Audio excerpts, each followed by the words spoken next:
She's still laughing.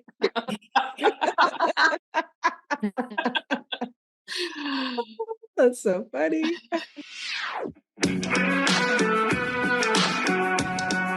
Welcome to 5 Lemons Left. We're the real stuff, the lemons making lemonade. So pucker up, because we're going to be discussing our life's lessons and the nitty-gritty details of our spiritual journeys.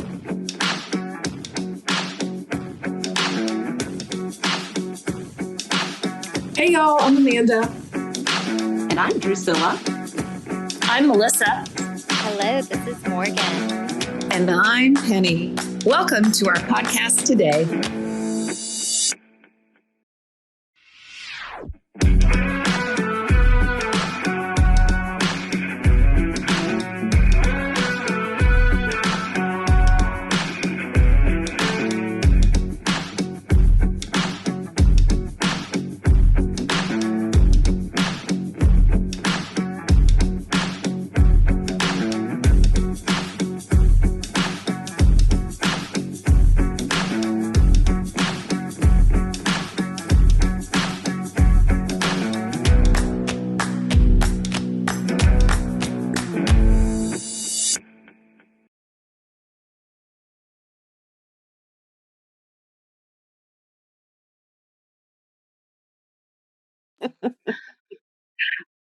Well, actually, it's 4 lemons today.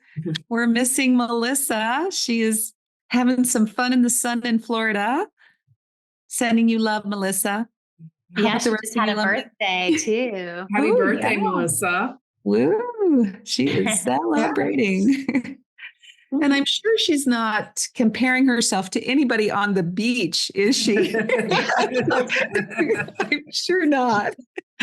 So today, our episode, we want to look at so what happens when we compare ourselves to others, either, the house they have, the clothes they wear, how nice their body is, their appearance, or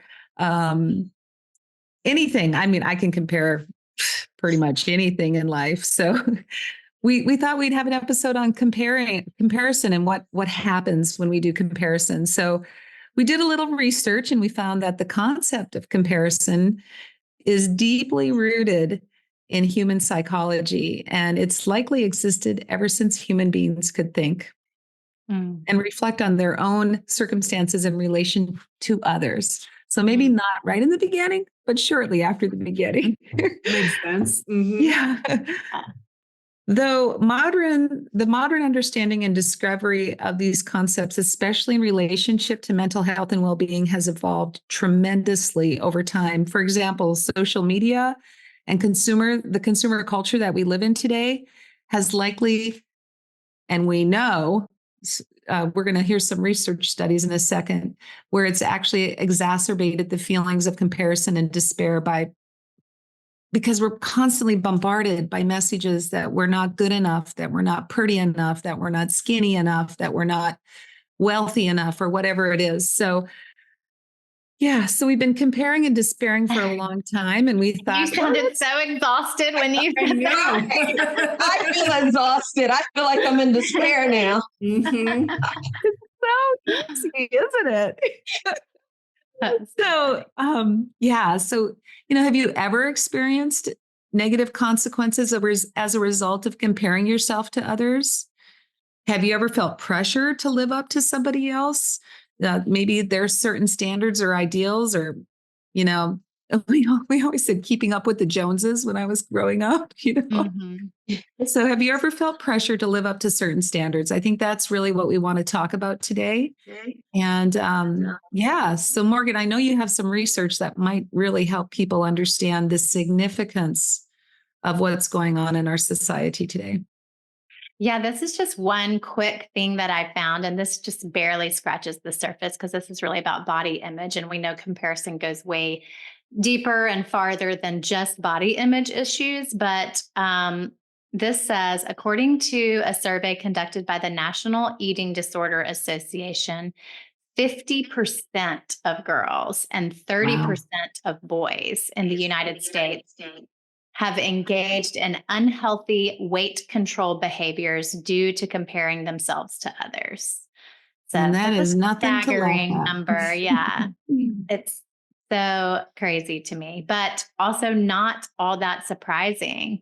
And when I read this statistic, it made me think about that Britney Spears story that I think I've shared with you all before, but I'll just share it again. I was scrolling through TikTok a few months ago, and I saw this, and I just had like a light bulb moment. I was like, oh my God, that is so crazy. So back when Britney was in her heyday of popularity, when was that? The 90s or early 2000s? Okay. She had a baby, and her manager or producers were really pressuring her to get back out on tour before she was mentally and physically ready to do so. But she did. She got herself in shape, and she went out on tour. And looking back at this video, she was banging. She had a hot body that most any of us would kill for. But all of the press at the time were so cruel and body shaming her and talking about how fat she was. And I vaguely remember buying into it and thinking how pudgy she was, because that era was so like, only if you're a size 00 are you thin. Anybody else over a 00 is fat. And so, it was just so eye-opening to see how brainwashing the media is, the advertisements. Amanda had mentioned something about that before we jumped on here. And how deep it goes. And when you were sharing that, Penny, about it being beginning in the beginning of time, since humans had thoughts and feelings, like it just really emphasizes like that this is not a quick fix. Like this is something we would benefit from being aware of, and just constantly self-correcting, course correcting, because it's so deeply ingrained. It's ancestrally rooted all the way back to, almost caveman time, if not before. I don't know. Yeah. Yeah, Morgan, what I looked up before we came on our podcast is that we get like 3,000 to 5,000 marketing messages. The average person gets 3 to 5 marketing messages per day.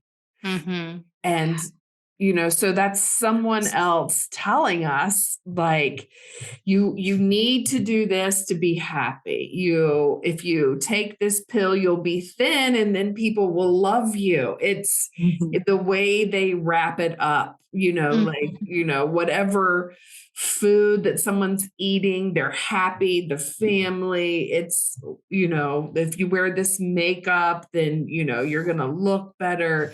It's amazing. And then that causes us to start looking at ourselves as, compared to the people on the TV or Well, and I just thought about it, Amanda. It's not just the TV. We're driving down the freeway and we see the billboards, right? There's the flashing. Now they're in where I live. There's like billboards that are live action video, billboards that are, feeding That's stuff not to me. distracting at all for drivers. It kind of is, especially if it's something interesting. No, but So funny. But it's driving down the road, it's you start doing an order on Amazon, and you start getting all these messages about, take a look at this. And I mean, they're listening to us all the time, aren't they, to market something more to us. That makes me think. That is the wildest part, that it's even in your conversations with other people, and then you go log in on your computer and you get an ad for what you were just talking about. I mean, it's intelligent and it's everywhere. Yeah. And I think it's only most likely going to continue to be more saturated. I don't know if you ever saw the movie Ready Player One. Mm-mm. No. It's set in the future, but like they go whenever they're walking around, like the billboards on the building, like scan their eyes and then customize the ad to like whoever's passing. And it's like, oh my God. We're probably just like a decade away from that being like You the next watch the level. coolest movies, Morgan. Well, we actually read the book first. It's a really great book, or we listened to the audiobook, I should say, and then they made it into a movie. Yeah, you should definitely check it out. It's great. But I was thinking when you were sharing, Penny, about being a child and like watching the Saturday morning cartoons and like wanting all the latest cereals and all the latest toys. And I was totally happy as a lark before I knew that they existed. But then now that I'm aware of them and I'm aware that I don't have them, and, you know, my friend Catherine had Kraft macaroni and cheese at her house and we don't have it at our house, or whatever the case may be. You want to hear something really funny? No, this is like really funny. So when I was a kid, I grew up on a farm and we fed our animals off the table because that's just what we did. That's just how they got food, because we were on a farm. There was a lot of stuff there.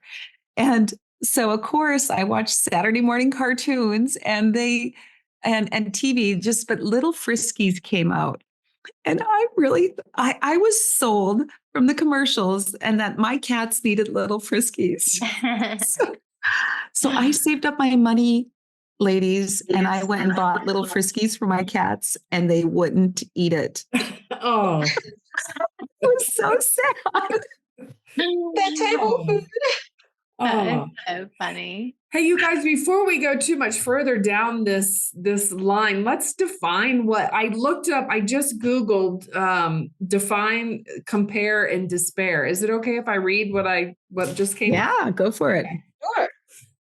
The compare and despair mentally describes the impact of constantly comparing yourself to others and feeling as though you aren't good enough. The compare and despair effect, primarily brought on by social media, can negatively impact a person's self-esteem. Yeah, it's social media, it's material possessions, it's achievements and success, it's a physical appearance, it's relationships, comparing your quality of your relationship to somebody else's, it's financial status, it's personality traits, it's happiness and fulfillment. I mean, it's everywhere. Everywhere. Beautiful definition, Amanda. So what do you think happens to us when we compare ourselves to others?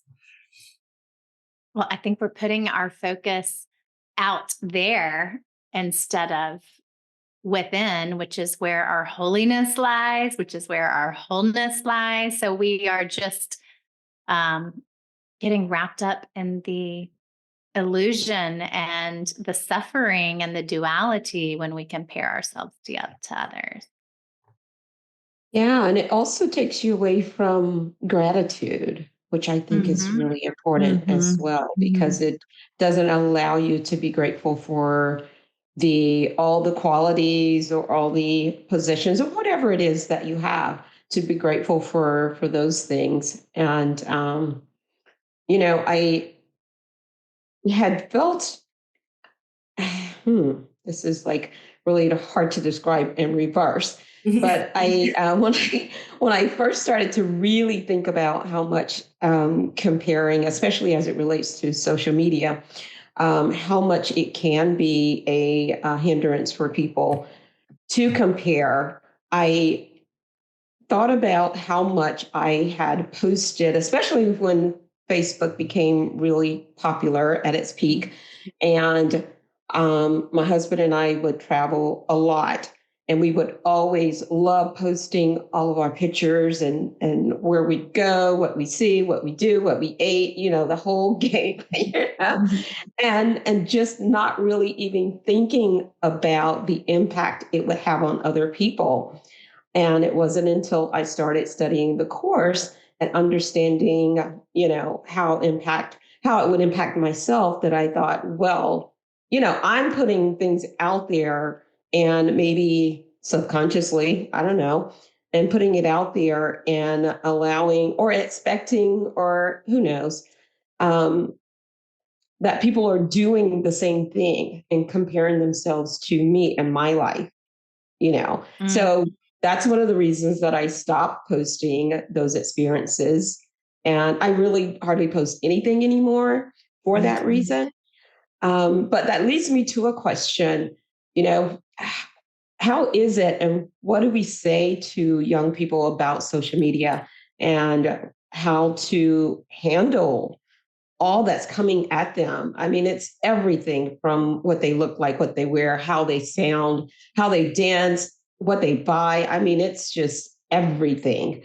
And it's really hard to say, well, you know, get off of social media, because that's also where you find out information about what's going on, you know, if you're a teenager.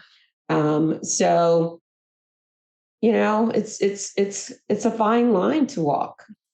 So I have a And- 30-year-old daughter and a 25-year-old daughter. And both of them have deleted their what's that called? Social media. Accounts. Their accounts. Their accounts. Yeah, oh my God, I couldn't think of it for a second. So both of them have at times deleted their social media accounts, both Instagram and Facebook, because they just couldn't, they just decided that it was not good for their mental well-being. And they went back on. So they have to take, I've noticed that frequently they take social media breaks because they just realize that it's not good for them. And of course, the scrolling and scrolling and scrolling, and that's, you know, all of a sudden it's an hour gone by. That's one of the reasons why I stopped being on Facebook so much, is because I would just be scrolling and I go, oh, they had a party. They didn't invite me. Huh. Mhm. What happened? Why wasn't I invited? I honestly had some of those experiences. I've had some of those. Yeah. Like Yeah. I was sad, like, oh, I wasn't invited. I thought we were friends, you know? And so Yeah, then and that goes back to like Drusilla's point about why are we posting these things? Like it goes back to that question that I keep bringing up. What is it for? What is it for? What is the motivation to post it? Is it to inspire others, or is it to seek external validation and look at this cool life that I'm creating over here? Like, yeah, really getting honest with why you're sharing what you're sharing and why you're consuming what you're consuming. Like maybe there's a deep sense of unworthiness that you're looking to validate, and that's why you're scrolling on social media, because also it can be a very inspiring and uplifting place, especially on TikTok. Yes. I have seen some like such outpourings of love and support to people who are not traditionally beautiful, or who have some kind of mental or physical handicap, or who have like alternative, weird, quirky personalities, and they are like embraced and loved and supported. So it can be a very loving and supportive community as well. And I also curated my Instagram a lot. Like unfollowed people, muted people. If I got any of those icky feelings, like why haven't they included me? I muted those people so they wouldn't show up on my feed anymore. That's Morgan. That's brilliant. I've done the same thing. Like I'm on Facebook, but I you know, when people talk about all the negative stuff on Facebook, I don't see it because I curated is a lovely word for it. You see warm, fuzzy little kittens and Yeah, I see what I want to see, right? And that's, you know, it's Facebook. But I do want to circle back to something that Drusilla asked a question, like, so what do we want to say to people that are searching on these social media platforms? And the first thing that when you ask that question is that, you know, people are posting only what they want you to see. So what's happening is comparing your, you know, if I was to compare myself to somebody else, I'm comparing myself to their ideal, right? I'm comparing myself to only what they want me to see. And that's not really authentic. So that, you know, that really does circle back around to authenticity. So I I think one of the main things that comparing ourselves to others do is take us out of our authentic self, because we don't even know what that is. Like it goes back to that people pleasing as well. Yeah. Yeah. Mhm. And one practice that I've been working with that I from our abundance and money book club that I do on Monday nights with Melissa, or other Lemonette who's not here, is and you read about this in any of the finance books, just about, but blessing people who have something that you desire for yourself, instead of going into envy and jealousy and lack and limitation. um, affirm their good, send them a blessing, and also claim, like, yeah, that or something better for me. My version of that is open and available to be in my experience too. Like, not good, like shifting out of resentment and jealousy. And because that is a trained, learned, programmed default response that I think we all have, is to go into jealousy, envy. Maybe even we judge the person who has the things that we desire. We Absolutely. withhold those things from ourselves if we judge them for having the very things that we say we think we want. So just training ourselves to do it differently. So maybe let's shift it. So I think we've got a pretty good definition of what compare and despair is all about. So how about you, Lemonettes? Can you share an experience where you were able to overcome the urge to compare yourself to someone else, or to others, or to situations? Yeah. Certainly my lifestyle now is not the norm. So I would say 10 years ago, I compared like the clothes, the car, boats, motorcycles, like the whole thing. I compared a lot, and we had a lot of those things, and it was socially acceptable, and it felt good, and I had a community, and I had to let go of that to really allow a new life to manifest, to what truly matters to me, what truly, who am I authentically, and allow that to express. So I had to let go of it all. Yeah. Wow. Did you have to let go of your friends too? Your community? I didn't have to let go of, I didn't purposely let go of my friendships. And I love my friends that are back in Virginia, and I love the people that I hung out with, and I don't interact with them very much, right? It's not to say that I purposely let them go, and I'm not judging any of it. The reality is we just don't talk that much.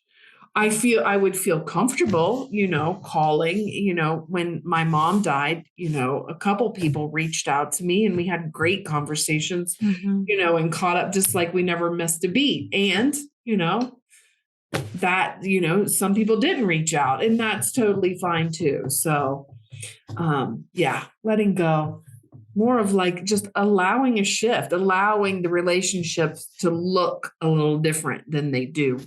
Did I answer the question, or did I talk in a Yeah, you did. circle? Absolutely. Okay. Yeah. So what did you learn from that experience of shifting your life? What have you learned? I have learned that living other people's expectations does not bring happiness. Ooh, that's powerful. That is powerful, right? Because my dad's expectation of living and what life should look like is completely different than what my life looks like now. And not that I was, constantly living up to my dad's lifestyle. And I was, right? I was working all the time and making money. So allowing that shift, just my dad's life is the first thing that popped into my mind. I'm sure if I searched more, but I'll go with the first example. I love that. Yeah. Wow. So go ahead, Drusilla. Yeah, I was going to attempt to answer your question. And, I've been thinking about this a lot since we decided to have this topic. And I think I understood how it impacted me from a very early age. I had one of my good friends in middle school. So she and I became good friends from the first day of middle school, seventh grade. And she was absolutely beautiful. And, you know, it was probably after being her friend for a very short period that I realized that I was just not going to have a good teenage life if I compared myself to her every day. It was just like, that was, realistically, like now, of course, I would think, of course, beauty is in the eye of the beholder, right? But as a teenager, you think that everybody sees exactly the same thing you see, and that, I felt like I was never going to measure up in that way. So, in my mind, as a teenager, I did also at least have the wherewithal to say, okay, maybe you're not as pretty as she is, but you're smart, you're athletic, and you have all these other qualities. So that's kind of how I've spent all of my life. And there's time when, I know better than to compare, but I just recently went back to the gym, and now I see these people, these women. I mostly like the group classes, right? So I like Zumba and I like body sculpting and that kind of stuff. And so I'm the first week in there, I'm comparing to everybody. And then I'm like, well, she's probably not 56 either, like, doing all this stuff. And I'm like, okay. So then after the first week, I'm like, okay, my Course in Miracles, come on, help me up. I got to get out of this thing again. So it's better now. It's been over a month. I'm over it, but it does still creep back in, every now and again. But yeah, I think all in all, it's been a pretty healthy balance. I think comparing can be okay as long as you know how it's making you feel inside. And I say that because there's some level of comparing that has led me to aspire to do more and to be better, you know. Mhm. So there's some things I've seen on social media that maybe if I had never seen it, I would never have, been in a position or even thought about trying to do those things. So, I think there is a healthy way of comparing yourself to someone else. But certainly for the most part, if you're strictly looking at that person and what they have or what they've done and comparing it to yourself and what you have and what you've done as equals, then, you're never going to find the level of satisfaction in that. I think That's a that's a really good great point. point. Yeah, Mhm. the equals part, because Mhm. often you're comparing someone's finish line to your starting line. And that's where we get into like, oh, I'm so bad at this. I'm never going to be as good as them. But you don't know how many failures that person has had. And it's almost more like shifting it to be an inspiration than like a comparison. Like to be inspired by someone is different than to be like, I feel like comparing yourself to them necessarily. Well, like Babe Ruth, what did he strike out more times than he hit home runs? I mean, so you just don't know what's Mhm. behind the successes that people are having and the Right. work that maybe some of those women have been at the gym that you're seeing, Drusilla, have been working hard for 20 years, and you're seeing the Mhm. end results of 20 years of work and going, shit, Yeah. I can't Yeah. compare what you haven't put in the 20 years. And That's why so, I love Kundalini yoga, because most of the class you're like on your mat with your eyes closed. Whenever I do a group yoga class on Zoom, I have to turn off myself, or the view of everybody in the class because I don't want to see what I'm doing compared to what everybody else is doing. Yeah, eyes on your own mat, Penny. What do they Yeah. say in yoga classes? Keep your eyes on your Yes. mat. Yeah, that's true. Yeah. Well, that's really a great, that's a really great mantra to use when we start wanting to compare, right? Let's just keep our eyes on our own plate, our own mat, in our own hula hoop. Let's just keep it there, because that's really all that we can control. And yeah, it's And I really all feel that like there's matters. certain amount of like confirmation bias at play too. Like we're looking for external validation of our own unhealed beliefs about ourselves. And you're going to find that confirmation bias that you're looking for without even necessarily being aware that you're looking for it. So Give an example, Morgan. like if I believe that I am never going to amount to anything as a spiritual counselor and a Kundalini yoga teacher, then I will find evidence of that out in the world, and maybe in the form of other people who are doing it so much better than I am and have been at it for less time and already have X number of followers and X number of clients and, that type of. That's a good example, Morgan. That is. Yes, it is. Yeah, it's a really good example. There's so much that comes into play when we start to compare ourselves. And one of the questions I also have is like, maybe to help us shift from comparison is like, how do you define success and happiness for yourself?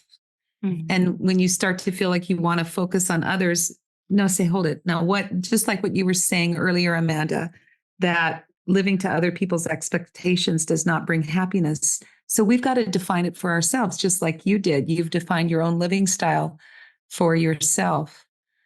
And so like maybe, that's something to ponder for the listeners out there. Yeah. Ponder how do you really define your success and happiness versus looking at it by how somebody else has curated their Instagram or their Facebook page.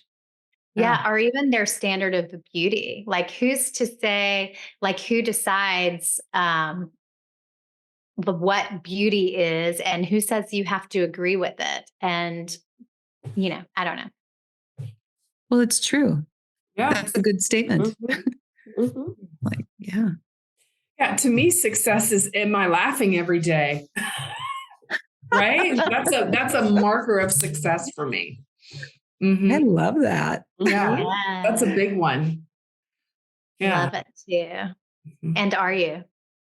I do laugh every day, and I'm getting better at laughing more about, not just, when I'm talking to my 5 lemonettes laughing, right? I'm, just in other things, laughing, with my husband or laughing at my dog or just laughing at stupid stuff when River does something that I don't agree with or, like, and just laughing more. That's big success for me. I agree. Yes. Yeah. I measure mine by peace, feeling peaceful. That's I beautiful. love quiet time and peacefulness. I want more of that. Oh, see, and I just relish in it. Yeah. And I don't like quiet. I have quested to live on quiet farm, and I just have discovered that I don't like quiet that much. So it's amazing how different we are, like how different we define our success. How about if we just do a quick little meditation? All right. Yeah, just so just like sit with your feet on the floor if you can, and put your head over your heart and your heart over your hips. So your back is nice and straight, and just close your eyes and just settle into yourself and breathe. Just breathe. And then just simply notice how you're doing in this moment. How am I doing in this very moment?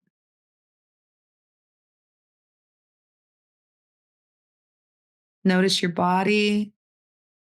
Notice your breath. Notice the energy that's inside you. If any emotions are present, just notice them.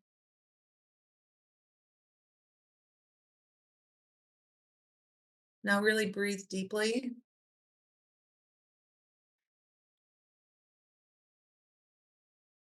Settle into your body and be in this moment just as you are. And just take another breath in.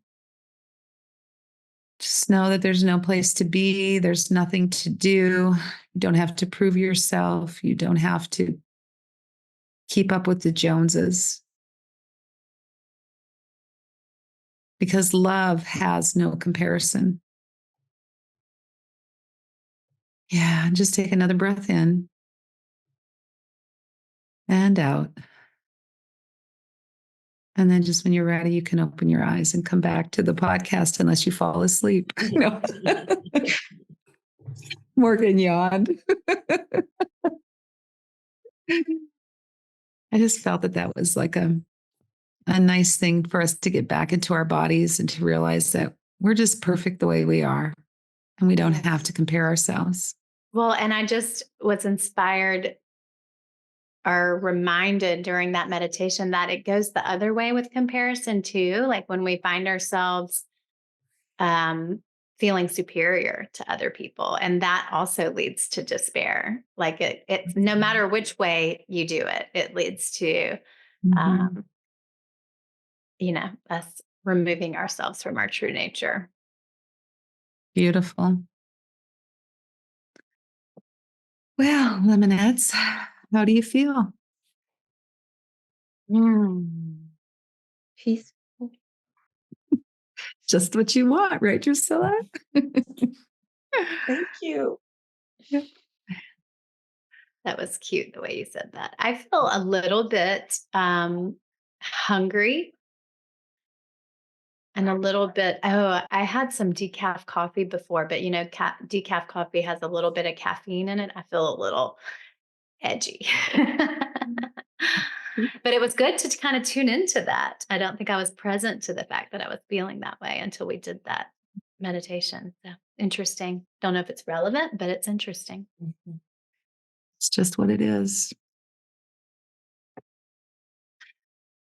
So with I that, will say, well, no, I just wanted to add that what came to me while we were meditating um, about comparison was that what helps me on social media is knowing, being aware, staying present and in the now, which is what you just took us to.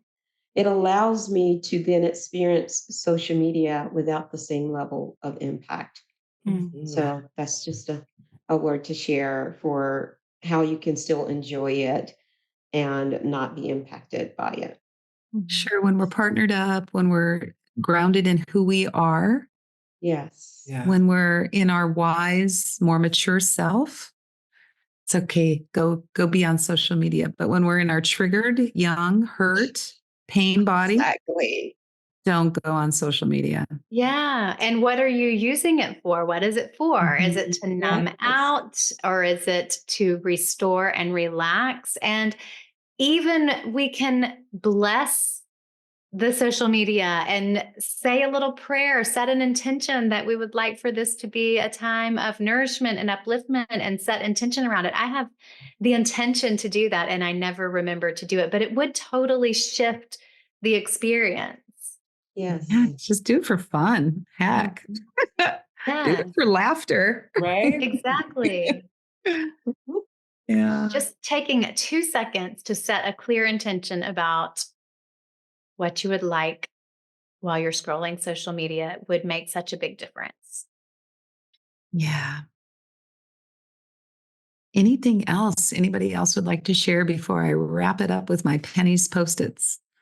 Oh, I'm looking forward to these post-its. Well, Here you go. This is yours, Amanda. Living to other people's expectations does not bring happiness. So that's like if we compare, we despair. That's compare and we despair right there. Yes. Mhm. And then I loved it too. Compare can be okay if you know what it's making you feel. That's what you said, Drusilla. I just loved that. Yeah. Yeah. So beautiful. So it's all about setting ourselves up for success by getting grounded in who we are and loving ourselves, accepting ourselves. And then we can interrupt those patterns of comparison. I really believe that. So thank you everyone for listening in to episode number 66. We are so grateful and thankful that you've all been here with us. You're tagging along with us on our journey of self-discovery as well. I think we're still learning a lot about each other as we do these podcast recordings, and we're happy to have you along. And we'd love to do an episode based on something that you'd like to hear us discuss. Again, you can hear us on any of the social media platforms. Podcast platform. Social media on the You brain. can find us on any of the social media platforms, Yeah. but it's in the positive part. No, The inspiring and uplifting. yeah. And you can find us on all the podcast platforms as well. And we have fivelemonslaughing.com. That's five spelled out FIVE. So come along with us. Keep joining us. We appreciate you, and have a beautiful rest of your day. Yes. Thank Bye, you. y'all. Bye. Bye.